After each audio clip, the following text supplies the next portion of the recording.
diu atàxia i també la tenia la meva mare. Jo he vist patir molt la meva mare.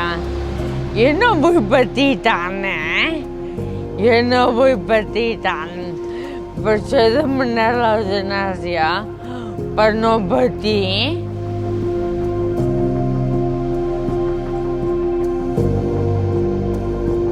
Va sortir amb 27 anys.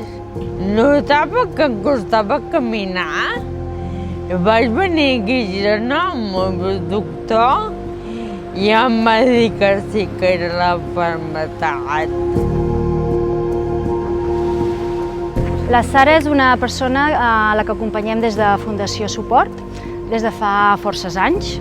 I tenim un vincle molt especial perquè és una tia molt de caràcter, molt canyera, i és plenament conscient de tot el que li passa.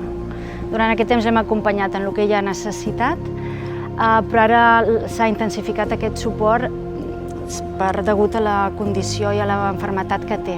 La Sara té una atàxia, una malaltia neurodegenerativa, actualment incurable i hereditària. Vol dir que ella va viure en la seva pròpia pell, va veure com la seva mare moria degut a aquesta malaltia, és plenament conscient i sap perfectament el que li passarà i ella no ho vol per ella, això.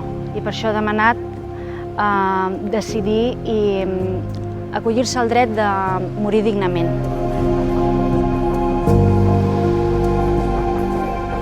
Jo soc molt independent. La malaltia m'ha dit això, m'ha dit tot. Jo també conduïa i m'agrada molt viatjar. I la malaltia és el que dic, m'ha anat taquint coses.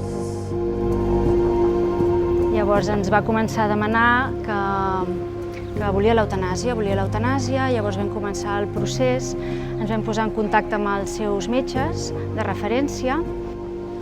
Ara estem en el punt de fer la segona sol·licitud, però paral·lelament a això hem acompanyat a la Sara a complir les seves últimes voluntats. Hem anat al notari, ha volgut deixar un testament a favor de la persona que ella volia, hem fet aquest acompanyament.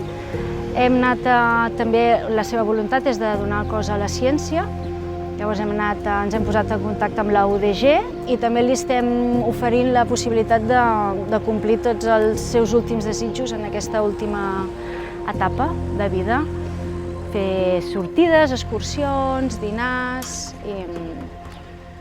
i això és el que estem fent amb la Sara.